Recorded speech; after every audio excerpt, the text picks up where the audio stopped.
Hey guys, it's Carl, and in front of me we have the oddball of the group. This is the newly updated 2022 MacBook Pro, the 13-inch, which unfortunately still has the same design but has the new M2 chip. And I know that from WWDC, all the hype was around the redesigned MacBook Airs. This is the new MacBook Air, powered by M2. Which will be getting similar internals, of course, that M2 chip, but has the sexy new redesign. Of course, midnight blue, or I guess midnight is the official Apple color, which is a really dark blue. That's the one everyone wants to see.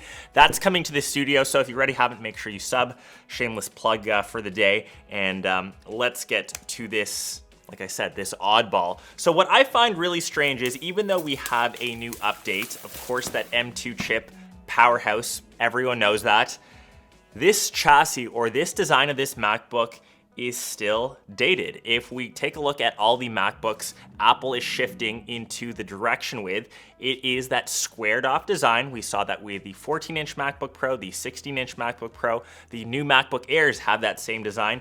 This is still the older clam shape, and it still has those extra curves. Not saying curves are bad in any way, but unfortunately, it's still the same old body. And funny little fact, when I was quickly unboxing this a couple days ago, of course we have the new MacBook Pro logo on the front, but even on the back, the older box, and I think Apple's trying to pull a quick one, maybe I guess save on some extra boxes they have, just stuck this little sticker on top, and you can actually see through the sticker some of the older specs from the older MacBooks. And when you try to peel this off, I think it's like one of those security stickers that it starts to fray everywhere and you can't quite get underneath. But interesting to note that it's an older design box. Not that that matters.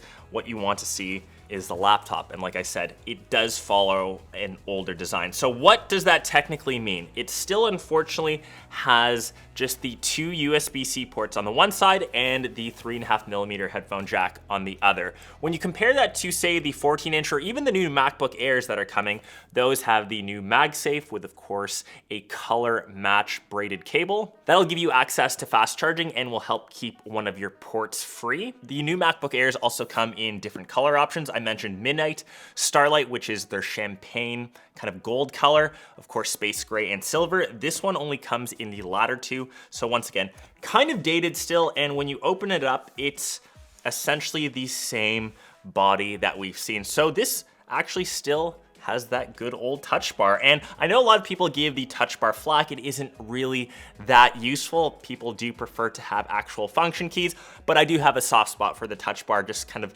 flicking through emojis when I'm using iMessage is literally the only use. And one thing that I do like, when I connect it to an external monitor, it gives me the option on the touch bar to increase or decrease the brightness, both on the MacBook or the laptop, as well as the monitor. If you have the function keys, you unfortunately can't do that. But very small use cases for the touch bar. I think you'll either love or hate it. It of course still has Touch ID.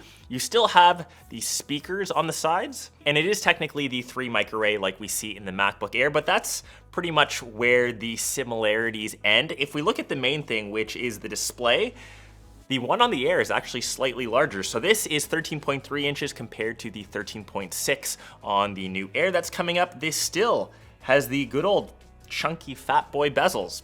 As you can see up top, there's no notch. It just feels like a dated machine. It's something obviously that's 6 years old. It's something that is in dire need of a refresh. And furthermore, up top, that front-facing camera, 720p, 6-year-old dated tech compared to the, I guess now 1080p on the MacBook Air. So clearly dated hardware, and I think the main reason why Apple is keeping this around, this chassis, which has existed for so long, is super cheap for them to keep on that production. They probably have a ton of this material and they just want to stick the new M2 chip. And there's no denying that the performance of this is better than M1. So I think the last M1 computer I have is still my M1 iMac, the classic orange machine. I think I've gotten rid of all my M1 MacBook Airs or even the older MacBook Pros. This is better than that. It isn't that much better, but comparing benchmarks, we're at around 20-ish%. And as a little test for all my vids, we actually tried to edit them on the machine that we're reviewing. So in the first part of this video, as we're doing a bit of movie magic here, we were in Final Cut. The timeline was obviously buttery smooth. We're just working with 4K files, the M1 series or even M2 handles 4K footage like a champ. There isn't really anything else like this in the market compared to what Intel is offering. So if you are still rocking an older Intel-based MacBook, the time to jump to the M series processors. There's never been a better time. I would say though, if you're eyeing something in this price bracket around $1,000, 1,100 USD, 1,500-ish Canadian, it's hard for me to recommend this new MacBook Pro. Wait till the MacBook Airs come in the next month. I know that my review unit is en route. Even my quick hands-on time of the Air at WWDC, I already knew that's the computer that I would recommend to most people. If you are looking for a Pro device, this has that Pro name, MacBook Pro. The main reason to grab this is for the performance. The one up, or the extra up that this still has over the Air, it does have a fan built in, so that should help with thermals, it should help with throttling, it won't decrease performance over time. But, there's a big but to that, if you are eyeing a laptop for performance, you'd probably upgrade right away to the 14-inch or even 16-inch new MacBook Pros. And as a prime example, this 14-inch MacBook Pro, the updated design one, which I have here, the difference in size actually isn't too crazy. Obviously, you get that extra technically inch, but you're actually getting more than that. And you can kind of clearly see here from both models, even though this is technically 14 inches or 14.2 inches for the display, it isn't that much larger in terms of form factor. So you're getting less body, larger display, you have all the extra ports, of course, that updated design, and you have double the internals. Yes, I get it, $19.99 for the 14-inch MacBook Pro as base, but you get double the RAM, double the storage, better chip performance with the M1 Pro, and a better display. I mentioned larger, and it also has Pro Motion. So the reason to get this 13-inch MacBook Pro, honestly, it's really tough to think of too many. If you are a true fan of the touch bar, if you love to scroll through emojis,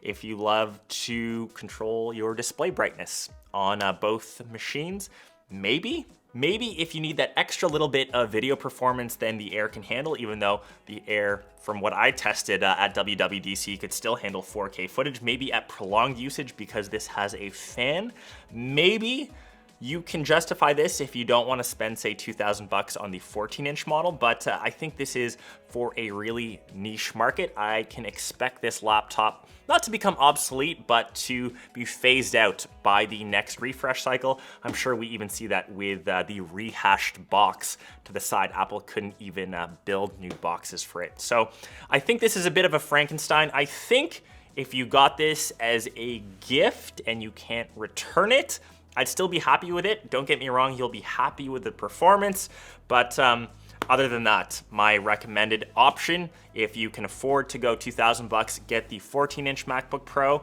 with still the M1 Pro, even the M1 Max chip, or you can wait around for the new MacBook Airs, which should be coming in the next, I think, week or so. So make sure you're subbed to the channel. I think I'll have that video right when the embargo drops, so yeah, you don't want to miss that. And if any of you want, I can compare this to that MacBook Air with some actual benchmarks, just to be sure. But anyways, hope you guys enjoyed this quick little vid on the Frankenstein of 2022 for the Apple MacBook lineup.